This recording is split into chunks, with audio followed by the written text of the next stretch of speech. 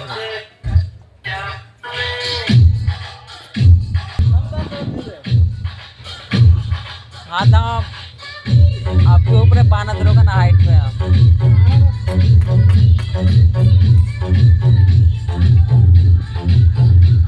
मजाक कर समझ लो कभी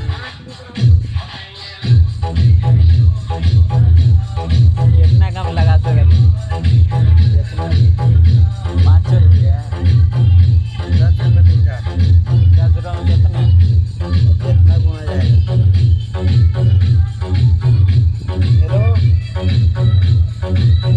हेलो खाती लड़ा हार के लिए पैसा देता मालूम कितना लिए लड़ा गया